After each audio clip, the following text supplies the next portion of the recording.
Hello, good morning, good afternoon, and good evening, everyone who's joined our call. On behalf of Shenaz Engineer, the chair of the uh, UK chapter, and all the rest of the UK WZCC chapter, I'm happy and excited to welcome you all to a call by Zarir Shroff. My name is Javid Canteenwala, and I will act as the moderator for today. We rarely have two introducers for one speaker, and so I will leave it to the far more eminent speaker to say more about Zarir. We have a special surprise for our guests today, and instead of stealing his thunder, I'll just move on to some of the administrative matters for this call. Zarir will use some slides to help us along today, along the journey of understanding more about what leadership is all about. He will, of course, discuss some theoretical frameworks at a very high level. And then it's my role, and indeed your role, to ask or pose good questions to him so that he can help answer any questions that we have. We've deliberately left enough time for questions at the end so that we can always answer any questions that people may have. So please do bear with us. Please use the chat channel, and let's hope that you stay till the very end of this call. Without much ado, I hand you over to our own very famous superstar, Boman Irani, to say some words about our guest speaker today, Zarir Shroff. Hi, my name is Boman Irani. However, this is not about me. This is about a friend and a wonderful human being, Zarir Shroff. Zarir Shroff has been a very successful entrepreneur, a very successful businessman, but apart from that, for I think over more than 25 years, he's been a global leadership coach. Uh, I was astounded at the number of countries that he's traveled. 60 countries, and can you imagine the wealth of knowledge and experience he gets from all his travels and experiences? And he shares his experiences of leadership and coaching and done it in various countries, the UK, the US, Canada, India, Dubai, Singapore, I mean, you name it. He's the go-to guy. And I think it is so wonderful that youngsters have the opportunity to listen to Zarir and what he has to share and what he has to teach or coach and mentor. But I dare say even experienced businessmen will find great value in what he has to say. He's been doing the Z Talks, which I believe are getting more and more popular, and I've heard him speak also more and more popular with each passing day. And I would be extremely thrilled to know that people will find great value in what he does. There's experience, there is value, and there is pure joy in what he does. So I wish you luck, Zarir. Good luck in all you do. Z Talks, may it go from strength to strength. See you soon, hopefully. All the best.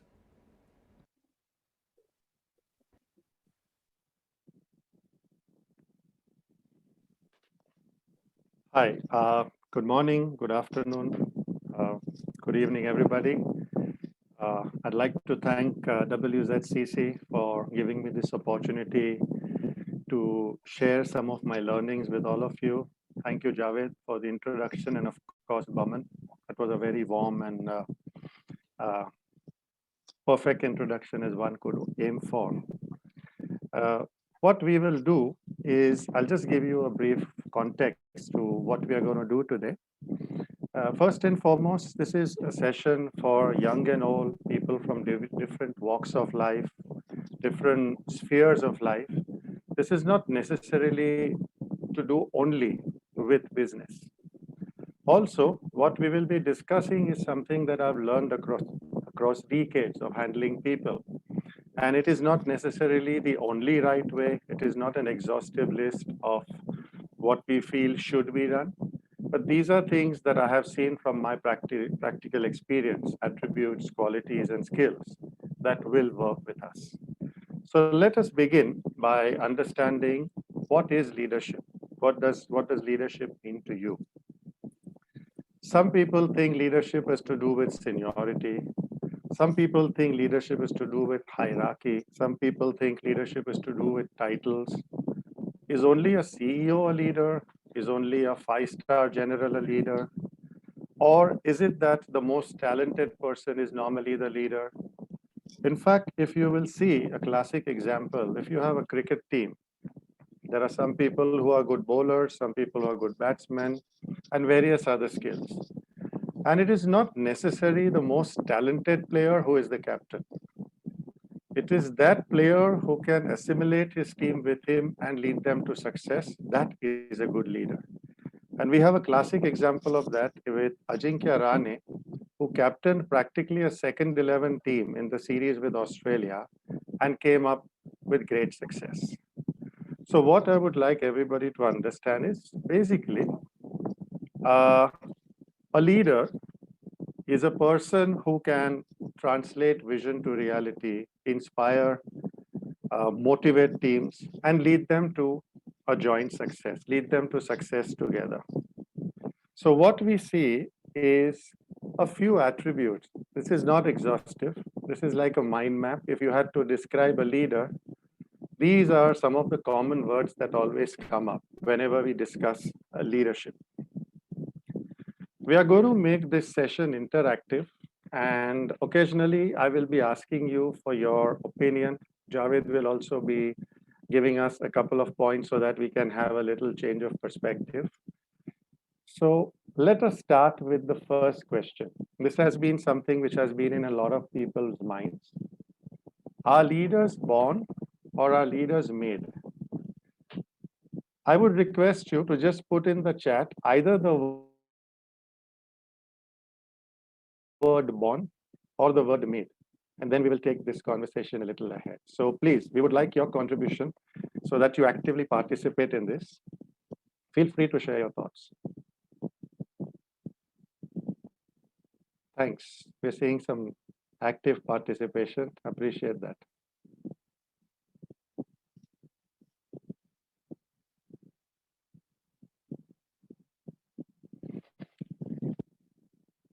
What we will do is keep on putting your comments, or as and when I ask the questions, please keep sharing your opinions too. I have somebody who's collating the data, and I will just share a couple of learnings as far as leaders are born or made. So research has told us that about 1/3 of leaders are born and about 2/3 of leaders are made.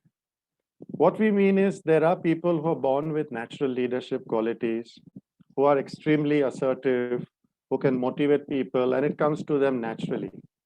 And there are a lot of people who have become leaders. Ultimately, leadership is a set of skills which you learn through experience or is taught to you or through perceptions. And ultimately, it's a lifelong process. So here we have just a first kind of dipstick. We have about 27 people who said leaders are made, and about 6 who said leaders are born. So that just gives a fair idea of what our audience is thinking. Please feel free sharing your thoughts about this. Yeah. So Zarir, just a question. Sure. When you start talking about leaders being made and born, obviously you have a career as a coach. You obviously believe that that leaders can be made. And how could you share some of your own experiences around coaching and actually developing leaders? I'm sure people will be very interested in hearing a little bit about that. Okay, great question, Javid. Thank you. So I've had over 3 decades of experience in training, mentoring, and coaching. And this has been with leadership at all levels and across both professional and personal fronts too. To answer the question, I'm going to ask a question, and that is to everybody in our audience. Would you like to have an opportunity to be a person who can achieve their dreams? Or would you like to be a person who wants to get better in whatever you're doing? If your answer is yes to either of these questions, a coach is very beneficial to you. It is also important to understand that a lot of people think you take coaching only if you have a problem. So what they are saying, what they think is, if I have some negative trait, habit, or mindset, only then do I need a coach. Well, it's very simple. Sachin Tendulkar has a coach, but he was the best batsman in the world. And so does Bill Gates, and he's probably the most successful businessman in the world. And so did Usain Bolt, even though he held the world records and gold medals. So you can either have a coach who can help you overcome if you have challenges with mindsets, habits, etc., and become more self-aware, become more confident, become a better communicator, and in turn give you a more better performance or a result. Or you could be great at what you're doing and you just want to move up a level or two. So I have felt that coaching is a very powerful technique in development of leadership, as well as any other life or professional skills that one would use, Javid. That's my thought. All right, so we continue with the next question. Again, we would require your participation. Here we see an illustration, and we've been hearing this regular discussion of leaders versus managers. Please understand that at any point in our chat today, we do not want to demean, or we are not going to be negative to any particular trait or person or description that we have. So you can be a manager, you can be a leader. There are a lot of skill sets which are overlapping into each other. Let's understand what you think who is a leader or a manager. There is an illustration in the top half, and there is an illustration in the bottom half of this slide. If you think the leader is the top half, please type 1 in the chat. If you think the leader is in the second half, please type 2 in the chat.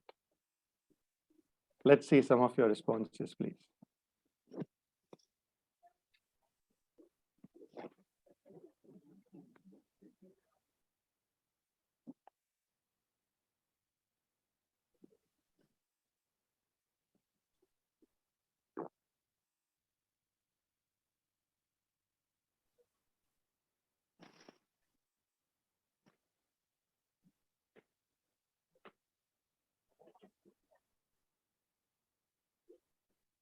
Okay, once again, while we are collating the results, let me give you a couple of descriptions, and probably the answers will come naturally to you. So management is doing things right, while a leader does the right things. Or if we have to make a simple statement, a manager says, go. A leader says, let's go. And I'm sure that answers the question on this slide. The upper half is a depiction of a leader, and the lower half is a manager. And generally, it is accepted that a manager manages things, while a leader leads people. That's kind of a broad differentiation that one can have. So we have an interesting, in the first count that has come, about 3 or 4 people said number 1 is the leader, while about 11 or more people have said that number 2 is the leader. So that just tells us what your interpretation is. But that's fine. That's fine. Just for some participation, so we get some context into the conversation. There is a cultural context to this as well, isn't there, Zarir?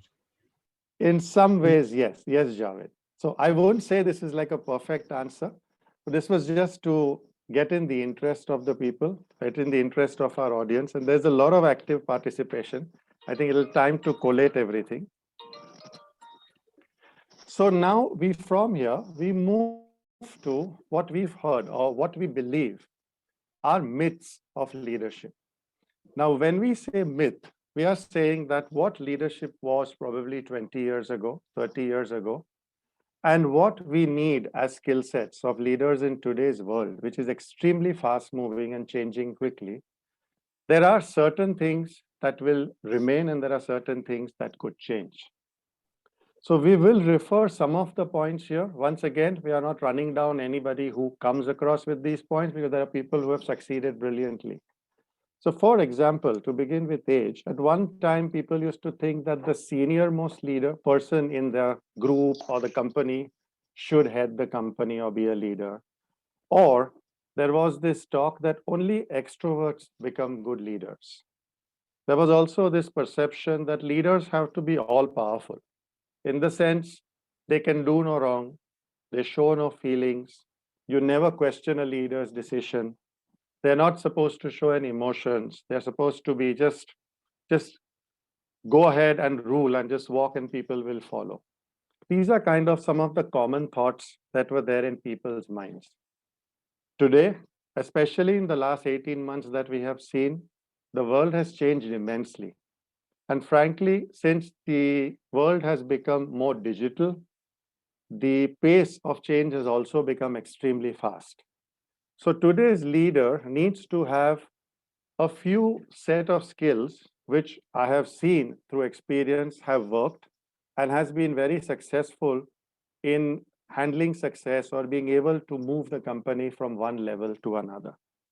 So let us go to the attributes which we think of a leader. But before we go to that, there's one major myth which has been not going on for years, but probably for centuries, which let us discuss for a couple of minutes before we move on to the attributes.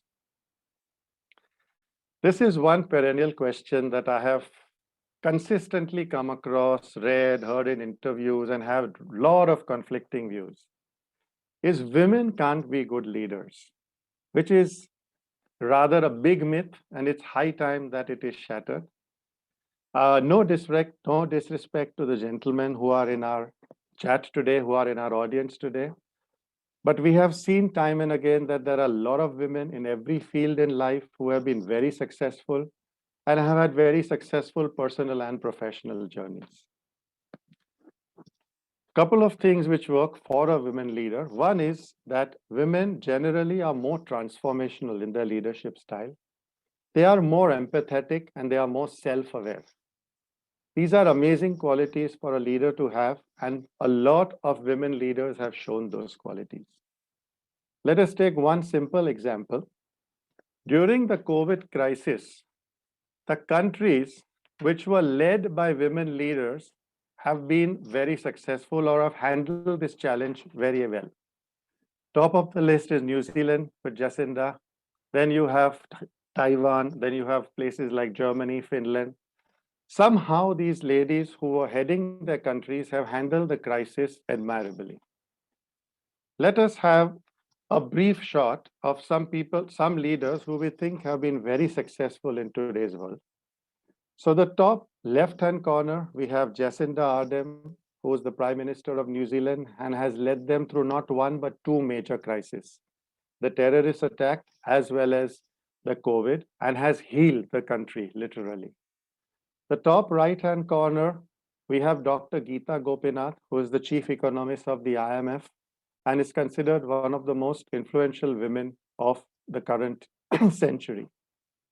Bottom left-hand corner absolutely needs no instruction or no introduction, and that's Oprah Winfrey. She has come out from utter poverty and today is an outstanding philanthropist, actress, businesswoman, and is probably listed amongst the most admired women in the world today. And on the bottom right-hand corner, we have PV Sindhu, who is an icon for the youth, not only in India, but globally. She has been awarded the Padma Bhushan and will be representing India in the Tokyo Olympics within the next few days. This is across all strata, across all fields of life, various countries. And I'm sure there will be a lot of other women who could be doing this brilliantly. Let's move to now the qualities which we would like to discuss or we would like to see leaders develop or grow to help them be successful in the world today. I would like to start with an overview, and from my experience, from my years of dealing with leaders, this is one thing which I have tried very hard to emphasize to leaders across any level. You should think like an entrepreneur. And why we will say that? And you will also realize that some of the qualities that we are going to come up with are linked to this fact. So when you think that you have arrived, when you think that you have reached what you feel is the peak of your performance or your company. It's actually the starting point. And why we are saying have the mindset of an entrepreneur is you should have the ability to take risks. You should always be in a startup mode ready for your next challenge. You should be in a frame of mind where you're not afraid to make mistakes. You should be such that at any point, if there is any challenge, you're willing to adapt, you're flexible and handle the situation. We have so many cases of companies which have bitten the dust, which 10 years ago were ruling the roost. So before we go to the other qualities, what we would like is every leader to wear the hat of an entrepreneur, no matter what you do. And when we say entrepreneur, we are not saying that you start your own company only. You could have an entrepreneurial mindset no matter where you are working. I would say go one step further and saying my entrepreneurial instincts were aroused because of the last company that I work with, which actually developed the culture of entrepreneurship. Take responsibilities, take decisions, go ahead and do what you think is right. And then we will see how we move ahead with that. So having an entrepreneurial mindset, having the attitude of an entrepreneur is very, very important in today's leadership scenario. That's what I would think.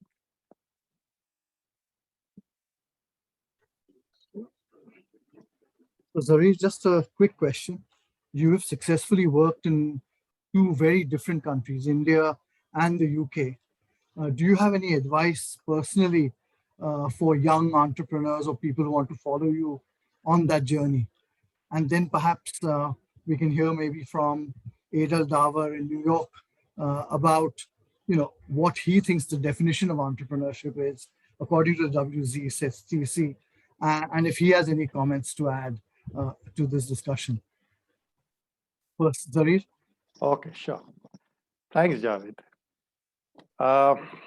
It's been an unconventional journey for me, and I'm really thankful for the path that I've had in my growth as a person, as a corporate citizen, and as an entrepreneur. I've had a good fortune of working in India and working here in London, as well as working across a lot of other countries. I've had the good fortune of working in the field as well as working in the office in a corporate role. And I have had the good fortune of working in a company which has been offline to one of the most enterprising online companies within India. There is definitely a difference in culture. There is definitely a difference in style of working. So 20 years ago, one would say India was a developing country versus the UK or a US, which was a developed country. However, today, I can assure you that the professionals in India are top of the heap, and they do have a set of skills, and they're very sharp. They're very, very focused on their goals. They're very aware of what the global situation is. The most important thing when you're an entrepreneur, never mind if you are in India, never mind if you're in the UK, never mind if you're in the US, is always be ready to take decisions and be ready to adjust no matter what. Don't let ego come in. You may have a brilliant idea, it may not work, no worries, move to the next one. Never ever get stuck with failure. That's a very general kind of rule of the thumb that I would say for any entrepreneurs. The entire path of your entrepreneurship journey will be littered with some failures and some minefields. It's how you overcome that and achieve success is what will be a great lesson for you in life. I think I will request Adel to share his thoughts. That would be great. Thank you, Zarir and Javid. Welcome, everyone. We have a nice turnout. To respond to Javid's question, WZCC defines entrepreneurship as the pursuit of opportunity beyond resources controlled. Therefore, it is applicable not only to startups and small businesses, but also pockets of large corporations, nonprofits, education, literally everywhere. As such, I would like to ask Zarir, what is the key difference between leaders and entrepreneurs? And to some extent, he's already answered that, but perhaps he could expand it a little bit more. Are good leaders good entrepreneurs? Are good entrepreneurs necessarily good leaders? So if you could expand on that, I think it'd be very helpful. Okay. My suggestion, Edel, is could I handle that question post our presentation? Because some of the qualities coming in are linking the two. Sure. And then we will be able to summarize and explain how each one complements the other, or actually is maybe two sides of the same coin in some ways. Okay. Yeah, Thank you, that's Zarir, fine. and thank Yeah. you, Adel. Didn't mean to put you on I the think it's a spot. very interesting question. I'm looking forward to answering it, honestly. Okay. That's great. Thank you, Edel. So we start with some of the qualities which we feel, or I have seen from my experience, have worked 100% in successful leaders. The first one we talk about is vulnerability. Some time back or a couple of decades ago, vulnerability was a weakness. Leaders don't show feelings. Leaders don't show emotions. Leaders never admit to their mistakes. Leaders are never wrong, and that's why you got this famous adage, my way or the highway. Those days are gone. For all successful leaders, vulnerability is a huge asset. When I say vulnerable, it doesn't mean you go on blundering and say sorry. Vulnerability is saying, I don't know and I'm willing to learn. Or I have made a mistake and I'm willing to correct it. In fact, today's leader, a good leader, surrounds himself or herself with people smarter than him or her and lets them do what they do best. That's the beauty of leadership today. The biggest advantage of vulnerability is it evokes trust within your teams or your followers. A lot of leaders say that I do so much, but my teams, I cannot motivate my team or I cannot inspire my team. The simple reason is because you did not invoke the trust in your team. And vulnerability invokes trust. By sharing that, yes, I don't know, or could we do this together? Could you help me? And we'll succeed together, is a huge step as far as leadership goes. So one should look at this quality as a must-have in leaders today. We mentioned this earlier. Can leaders make mistakes? Yes. But as I said, they must be ready to acknowledge and learn. That's the key part. That's very important. The next quality that is very necessary and has over the years evolved and become stronger and stronger is emotional intelligence. When we say emotional intelligence, all we are saying is that the leader is capable of understanding and handling his or her feelings and the feelings of others, his teams, his stakeholders, his shareholders, whoever. He or she should understand, or as we say in an EQ, step in the other person's shoes and feel what is the truth.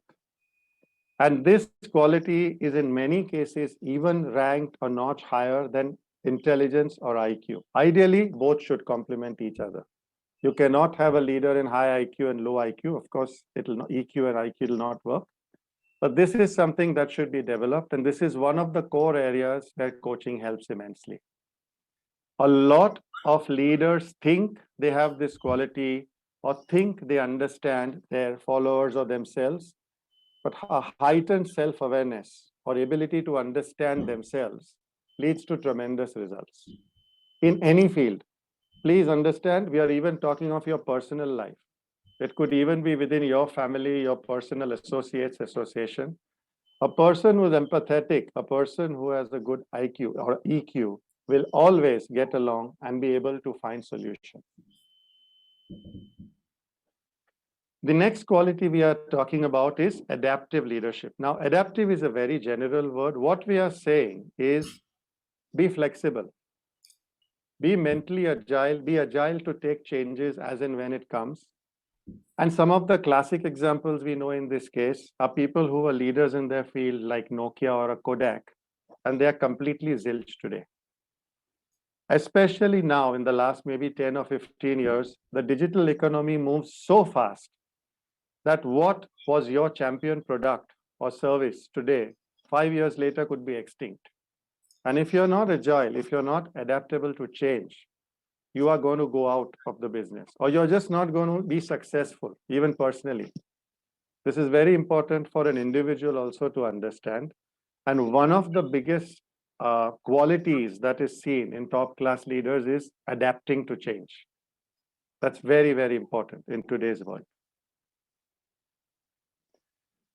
One more step, it's collaborative leadership. No longer can a leader say, I told you, therefore you will do it. I told you so. Those stories are gone. It's always, let us do this together. Let's see how we can overcome this hurdle successfully.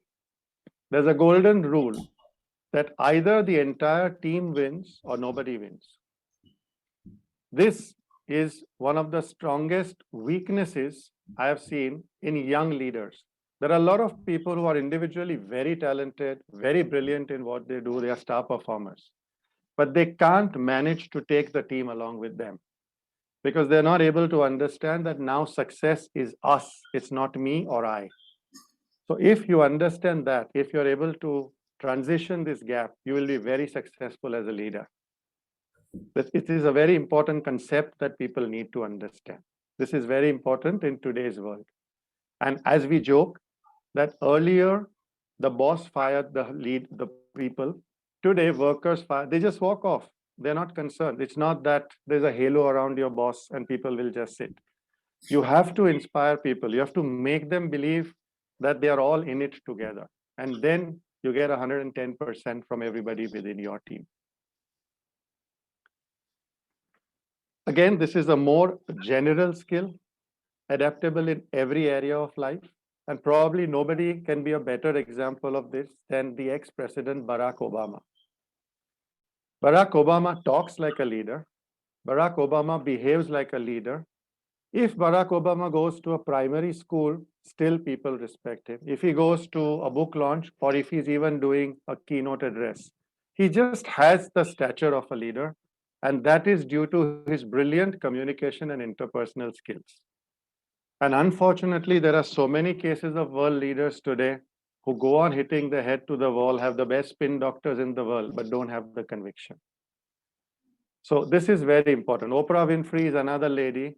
Why is she so good in her skills? Because her conversational skills, her interpersonal skills helps everybody open up and talk with her. And that's why she has been so immensely successful.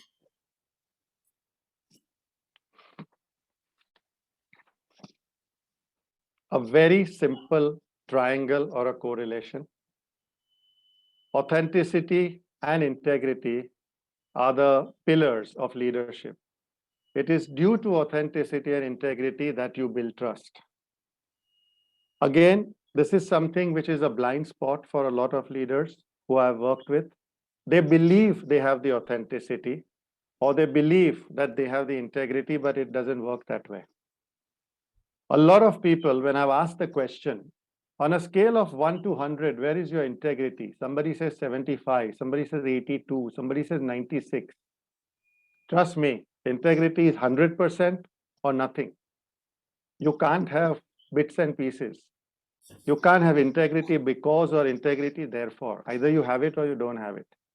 So you have leaders like a Nelson Mandela or a Mahatma Gandhi or a Dalai Lama, and people are willing to, die for them. That's what I mean. Every leader wants to have a team that dies for them or goes 150% to achieve their success.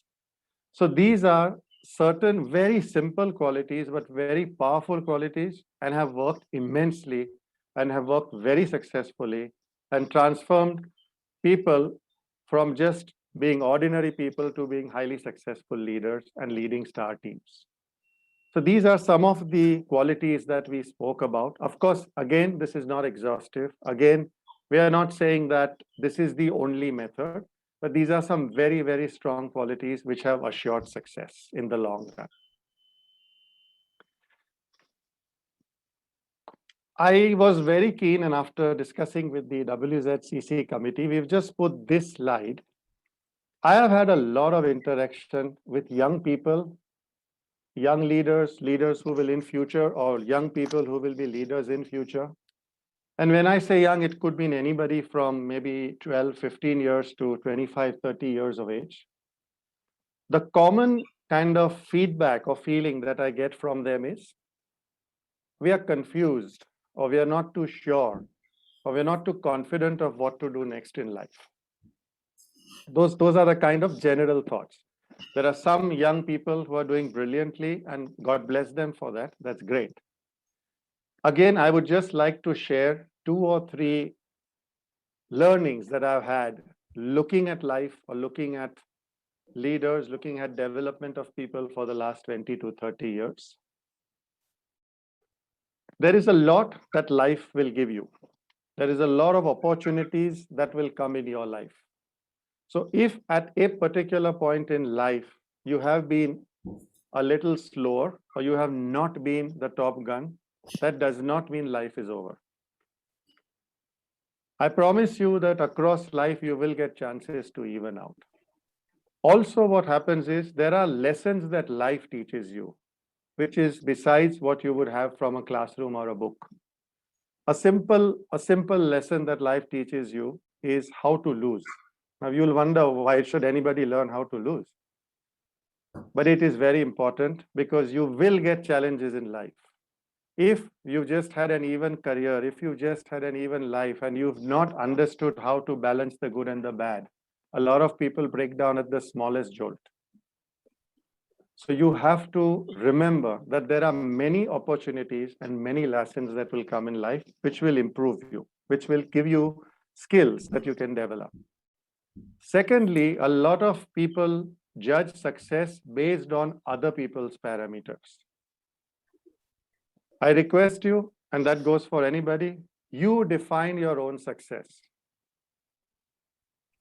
If you try, just as we have said here, that you can't judge a fish by its ability to climb a tree. You see, there are many skills in life. Some people have linguistic skills. Some people have spatial skills. Some people have various skills. It just doesn't have to be one area of life that you have to be good in. And you can be highly successful with that. That's all I want to tell people. As in, Richard Feynman had a very nice statement. Your intelligence is defined by your ability to learn, solve problems, and try new things. Don't define it by a number. So you could have different types of skills and different types of intelligence. Please use it. Linguistic, musical, logical, spatial. Go ahead, try out new things. Fortunately, we are at such a stage in the development of the world today, and there is such a huge breadth and depth of choices. You can really try out things. Guess what? Even if you try out and it doesn't work, try something else. It's fine. Very important, never lose your self-belief or your self-confidence. That is very important that I would like to tell the youth of today. Zarir, just a question, more again trying to bring it back to your life experiences. You've listed both your passion for travel and your passion for sport, and a lot of people remember you well from sporting days, etc. What have you as a leader learned from these activities? Wow, Javid, thank you. You asked a question very close to my heart.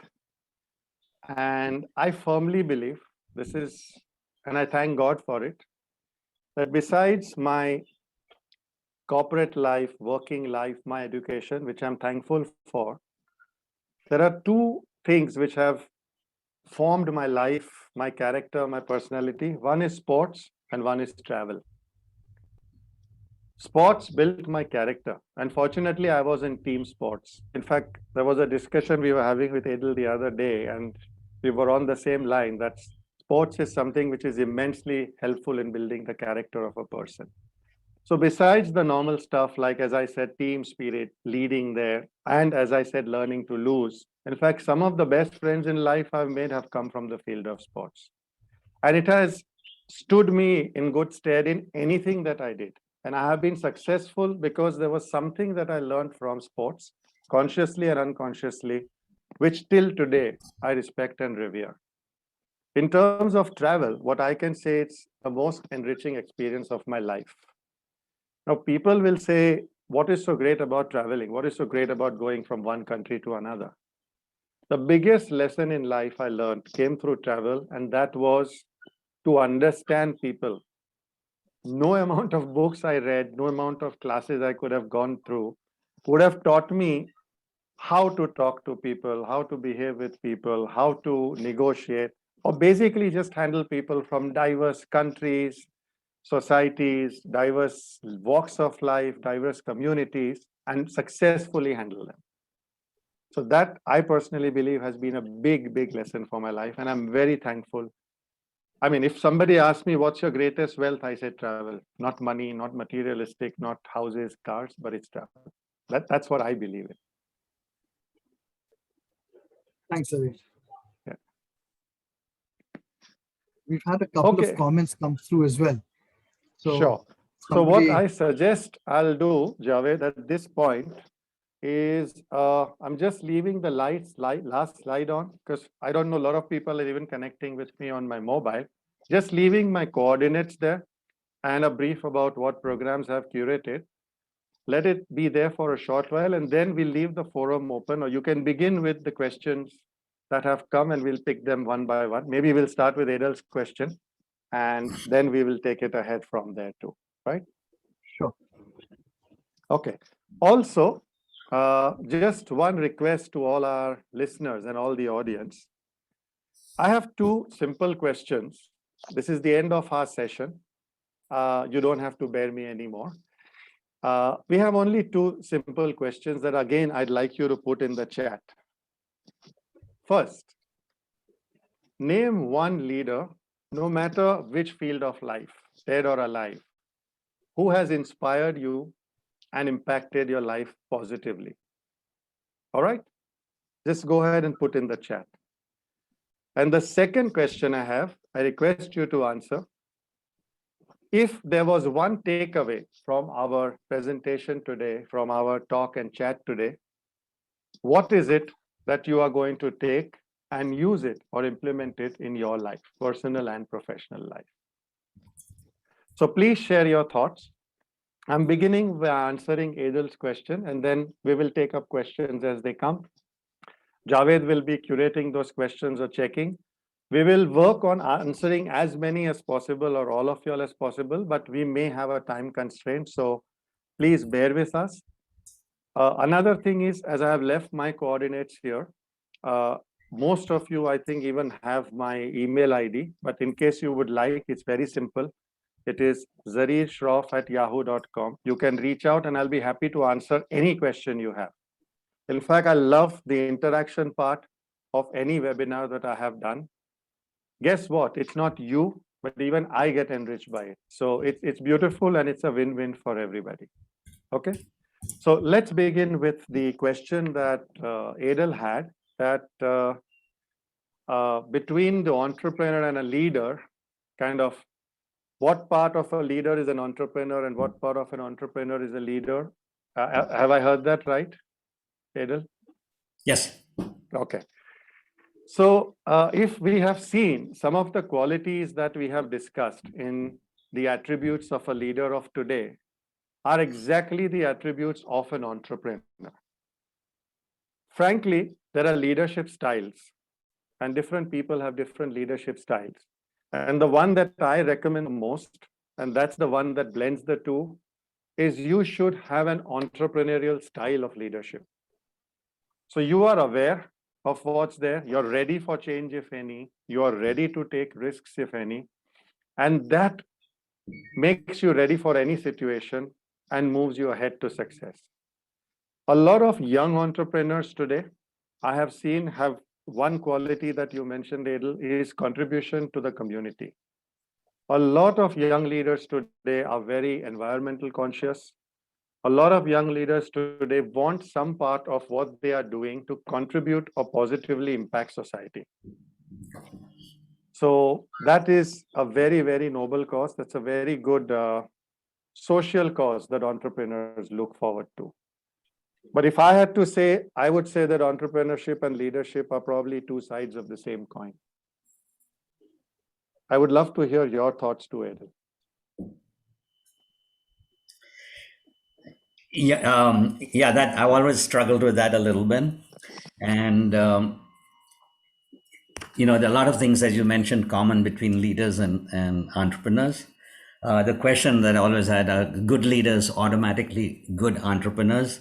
And they can be good leaders, but as you mentioned, if they don't have that mindset of an entrepreneur, perhaps they're lacking in that. So they could be a very good leader for a large company, but may not be the right leader for a small company, which needs more entrepreneurial characters, like accepting change, being willing to change, take more risk, and things like that.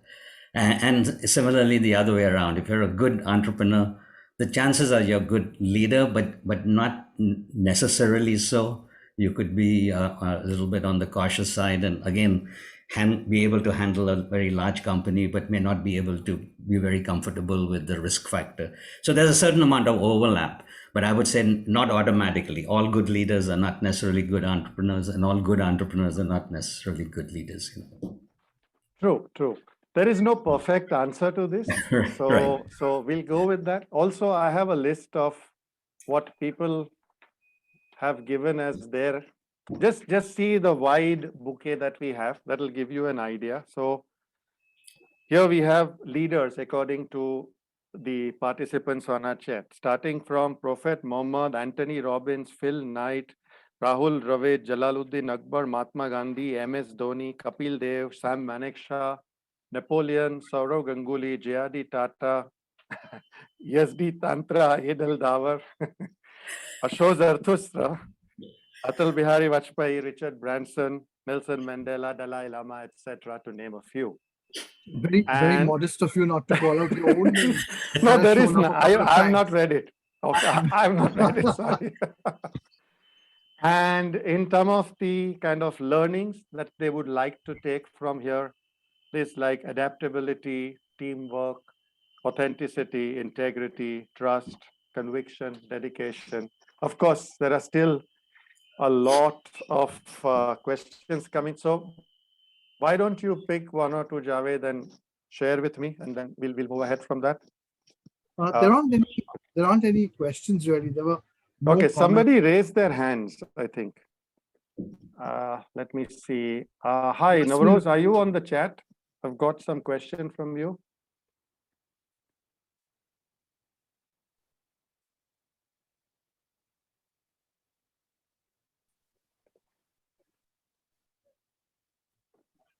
Oh, yeah. Yeah, hi. You're on mute, Jim.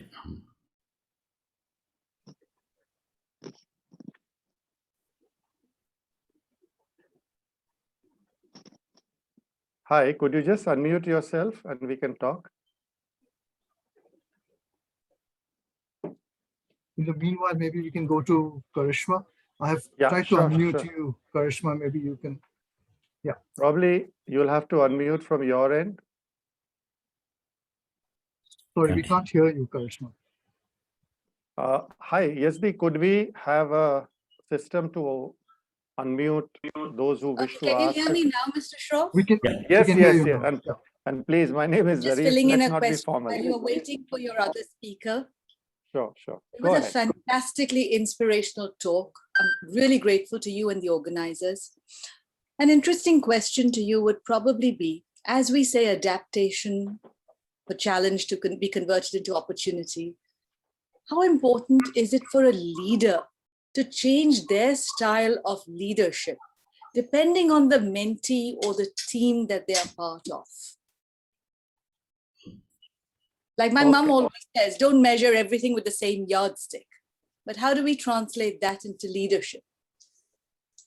So while we say adaptability is very important for a leader, I would say your style of leadership will change or be adaptable based on, one, the environment. That is very important.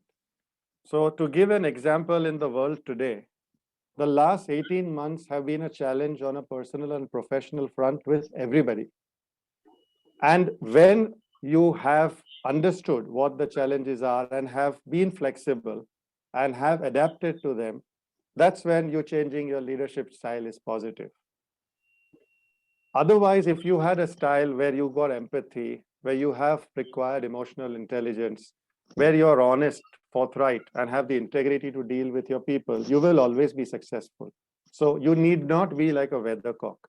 Yes, if the situation demands that you need a solution or you need to find a solution jointly for your team and you may have to adapt, of course you should adapt. That's the hallmark of a good leader. Thank you.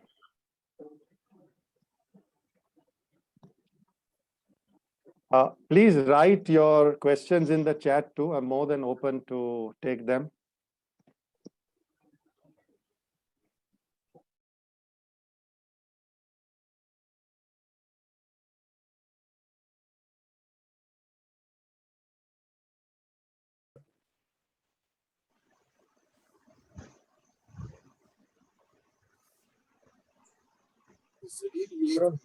Can't hear you. Okay, I see one question from Natalie, which says, can a good leader be both a leader and a contrarian? So it's a very simple answer. A leader can be a contrarian. They don't have to be two separate people at all. You could have a very contrarian approach, or you could have a way which is unconventional and be very successful as a leader. Every person has his or her own leadership style. So be natural, do what works for you, what has been successful for you. And at any point you encounter some challenge, it is at that time that you have self-awareness. You see what you did wrong or said wrong and how you can change and ensure that you get the solution you want. That's all there is to it. Any more questions? There is another question, Zarir. Yeah, Javid. There are two questions. There's one which, from Vandana Nayak. And she's asking, does the laissez-faire or democratic leadership style dilute the basic idea of leadership? Okay, good question. So there are, as I said earlier, also, Karishma, thank you. I really appreciate that your mom was also in this chat. So thank you very much to her from me. Answering the question that we were asked, as I said, there are different styles of leadership. There are some people who are very authoritative and it swings into autocracy. And there are a lot of people who have a very easygoing style of leadership. It is very important that you do not mistake an easygoing style to somebody who you can roll over. So there is a very thin line between being firm and being strict, or being firm and being lenient. So if you are firm and you have your communication and you walk the talk, but you have a relaxed attitude, it's perfectly fine. Your team and you should be very clear that the end goal is your objective and we are going to march toward it collectively. That's it. So no matter how lenient you are or how strict you are, in fact, it's been seen time and again, at least in the recent past, too much strictness or too much rigidness does not help at all in leadership. That's what I've seen from my experience. Thanks, Zarir. That brings us, ties in quite nicely with the next question that comes from Parveen Dinyarian. And the question is, what unique characters do leaders such as Hitler, Saddam Hussein, Gaddafi, and Khomeini have that millions follow them blindly?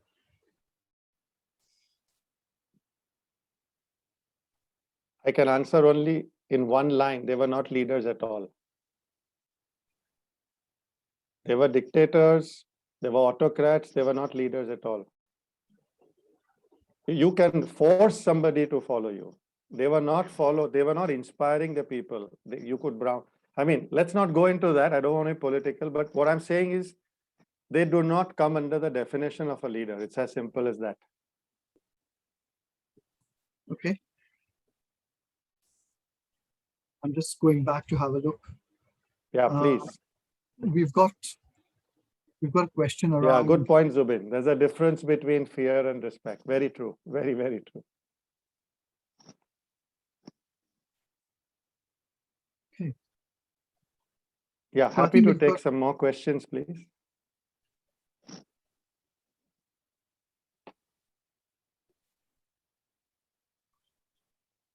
Now, Rose, do you want to see if you can unmute yourself now?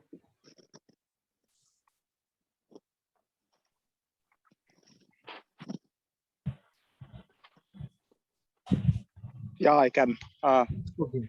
Thanks, Javid. Hi, Zarir uncle. Thank you very much for the session. I think found it very, very useful. So basically, my question was regarding how you sort of make a shift from being just successful by oneself, as opposed to like transitioning towards leadership. So firstly, is there a correlation between just being successful and leadership? And how do you make that switch?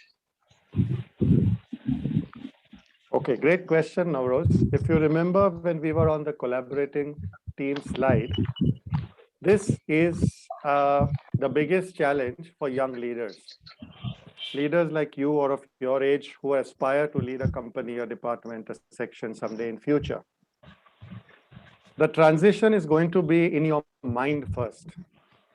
And you have to understand that first and foremost, no matter how brilliant you are, no matter what a top performer you were or a star performer you were, it's now how the team performs that reflects you, not how clever or smart or brilliant you are. It's very important. So as I said earlier also, it's either the whole team wins or nobody wins. So a lot of young leaders have this, I do it so well, I'm so brilliant, I do so much work, my team never supports me, my team never seems to listen to me. That's because you have probably not listened to your team. You have not understood the requirement and you have not brought them into a common cause. You see, there is always a deeper meaning in everything. People may listen to you if you shout, scream, or you may have your position and they can't challenge, but they're not doing it. For them to do what they want, they have to believe it within themselves. So the biggest challenge for a young leader is to ensure his or her team's success. Then they have won. Otherwise, no matter what they do, very soon you'll be overwhelmed. You work 18 hours, you work 12 hours, it doesn't matter. If the joint effort is not moving towards the collective goal, you will never succeed as a leader. You have to, it's a tough call. You will have to take that call. That's very important. Does that answer your question, Navroz? It does. Thank you. Right. I saw a question from Nozer, which says, what leadership qualities are required in the post-pandemic era? Well, I think almost everybody will answer this question immediately and will know, and that is, what was one quality required for leaders in the last 18 months or the post-pandemic era? It's resilience. It's grit. Just the sheer capacity to hang on. And at that difficult time, to motivate your team, to inspire your team, or to hold your team together is far, far better than what you could have done in business. At this time, if you were more human, you understood that there are needs besides business and targets. People had a lot bigger things on their mind, including death and illness in the family of the other people. They will never concentrate on what you are doing. So at this time, leaders who held their teams together are guaranteed of future success. Or leaders who have learned to pivot and ensure that it is surviving. It is ensuring that we'll eat less, but we will all eat, rather than me getting what I want or the others don't. And you regularly get cases in today's world where the CEO gets a couple of millions bonus and about 500 people were retrenched and stuff like that. That never works in the long run. So I hope that answers your question, Noza. It's not the only answer, but that's the most common feedback I've got from most leaders that we've worked with.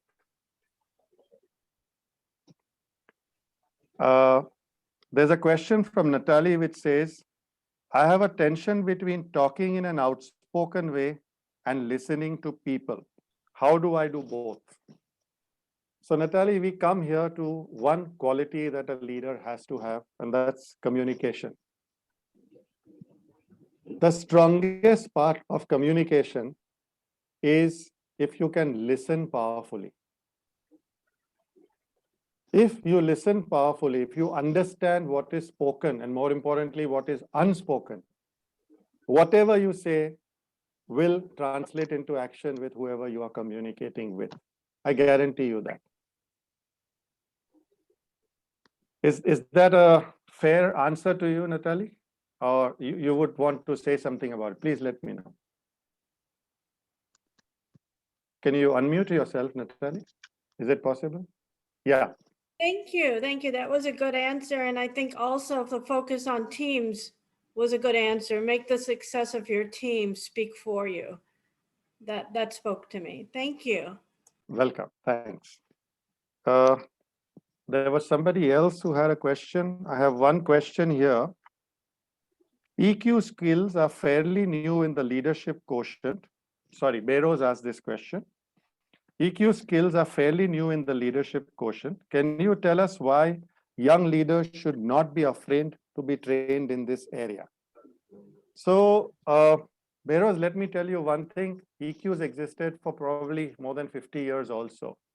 But it was somebody like a Professor Daniel Goleman who got EQ to the front, and it became, for want of a better word, a more sexier quality in a leader. However, when people understood the impact that emotional intelligence had, they realized that it is a and from then on, when they were grooming leaders, they would ensure that EQ would be a quality that they would focus on. And even the topmost leaders, if there was any kind of polishing that they would need to go from good to great, it was working on the EQ. So why young leaders should not be afraid to be trained? It's not be afraid. I think young leaders should be trained in this area 100%. It is an important part of a young leader's grooming program, EQ. Absolutely. Okay, there was a question from Swapnil which says, how do you keep your team motivated despite conflicts? I think this is a common question that a lot of people will have, as in, there's always conflicts, there is always politics. So let me ask a simple question to Swapnil. Who is responsible for the conflict? And that will answer your question. So look within yourself, understand what is it that you're doing right or wrong. And from there, you will get your answers too. Of course, the biggest solution in conflict management is effective communication. That's very important. I know we can't go into this. This could be an entire different session by itself, but I think communication is the key to any kind of successful negotiation, be it conflict management, be it business, or be it just on a personal level. That's very important. And conflict comes because there's a reflection of ego, be it home, be it in office, be it wherever. Zarir, talking about conflict brings us to our last question, I hope, unless there are any other ones that you wish to answer. I think there was some, yeah, but we can. That's from Rustam Kewala, who's asked a question, which is, Donald Trump was a great entrepreneur and still has a number of followers. How does he manage that?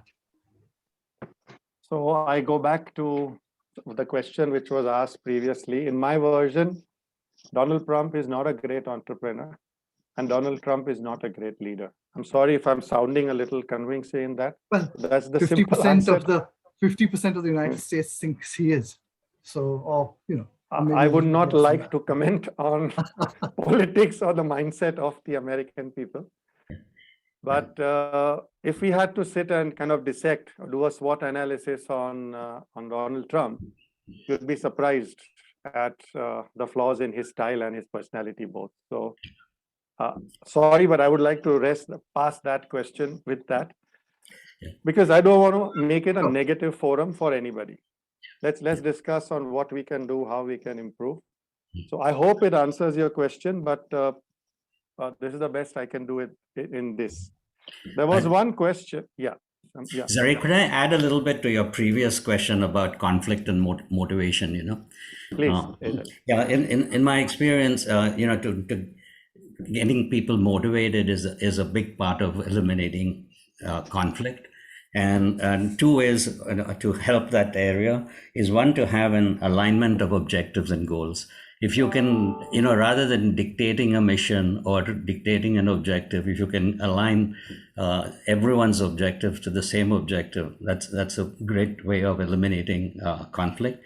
And the second, perhaps even more important, is sharing success with all stakeholders. That's extremely important. In my case, we had a very confrontational union, and we shared our success with all the union people, and that conflict completely disappeared. And it was just the fact that the union was sharing in the success of the company. So those two things, I think, are very important in motivating and eliminating conflict. Absolutely. Absolutely. Zarir, there's another question which says, Yeah. Can you identify one business leader who you admire the most, and why do you admire this individual? Off the top of my head, if I had to take my choice of a business leader, and for me, one of the key points to tick off is ethics. So I think in terms of that and the success that he has generated, and from where he is to where he is today, and having like a gold or platinum standard for a corporation to be, it would be somebody like a Mr. Narayan Murthy, who has so brilliantly bought his company from an 8-10 man operation to maybe 150,000 people today spread across tons of countries. He has distributed his wealth equally. Even the driver and the chaiwala of his company had wealth generation for them, which is brilliant. And in a country like India, which was so focused on kind of I, me, myself, and my wealth, and this was an absolute contrary way, and he set the route or the role for so many other brilliant entrepreneurs along the way. And why go far? There were some, we should be proud that we have people like a J.R.D. Tata or Jamshedji Tata, who started. They have a line, and they have made not only philanthropy as a part of the business, but as part of their company culture, which we should all be proud of as Indians, not being biased, as Indians, at Parsis, and as human beings, and hope that people follow that path. So I think these are brilliant examples of leadership, if one has to take them, just off the head. And I think I recollect reading somewhere that Narayan Murthy attributes his philanthropy to the Tatas, and Absolutely. the fact that his wife used to work in Bombay House, etc. Yeah. So it just is it's a very good virtuous circle of seeing how philanthropy can develop. Absolutely. In their office, they have the photographs of J.R.D. Tata and Jamshedji Tata, because they believe that they learned from them on these lines of philanthropy and what we call corporate social responsibility today. It's just a famous word, but it's basically sharing what you have and improving society, which is a brilliant concept by itself. Thank you, Zarir. Are there any other questions that you would like to answer? Yeah, there was one question. I don't know who sent it. If a leader is not a good speaker, how can he or she improve? So I'll ask the most simplest way: take a coach. No. No, jokes aside, everything in leadership is a skill. Either you learn it naturally, you observe it, or you train for it. There's nobody in the world, like they say that public speaking is the most #1 fear. It is even higher than death, fear of death. So that means you're not alone. 1 in 2 people in the world are afraid of public speaking. 1 in 2 people in the world are afraid to speak to a group of people. It happens. It's perfectly normal. So don't even feel if it's odd. Just work on it. Just work on it, and it'll come through. It becomes like, if you do it day after day, first practice alone, then do it with somebody, do it with 5 people. Visualize. Visualization is a very powerful tool or technique. Visualize how you're going to give that speech and walk towards it. You'll find that a lot of it comes easy, and these unconscious biases which were in your mind will kind of melt away, and you will automatically be more confident, more easy, and more fluent. And there's not a single public speaker in the world who can say that I don't get butterflies in my stomach before I start. Any performer anywhere in the world, which is actually good. So that keeps you alert, that keeps you sharp as to how I should, move around my whole presentation or talk or whatever the piece is. That's what I think. Thank you, Zarir. I Yeah. would like to invite Dorab Mistry, for whom it must be 2 o'clock in the morning in Singapore, to just give a vote of thanks on behalf of WZCC in the UK. Dorab, the floor is yours. Thank you, Javid. Can you hear me clearly? We can. Yes, we Great, can. Dorab. great. First of all, a very big thank you to you, Zarir. Very, very interesting session. Incidentally, it was yours truly who asked the question about the leader you admire most. Right. And let me tell you, I agree 100% with you. Narayana Murthy. No entrepreneur, no leader in India can come anywhere close to him in terms of his wonderful qualities, his humility, his down-to-earth nature, his generosity, and his almost legendary leadership. And thank God India is blessed with several such leaders. He is just the first, but I think there are many others. These Tam Brahms or Tamil Brahmins that we have so many in India seem to have an inexhaustible stock of such leaders. Zarir, thank you very much for making this happen. And Javid, thank you, because this was your idea that we package a seminar with Zarir as a WZCC UK program.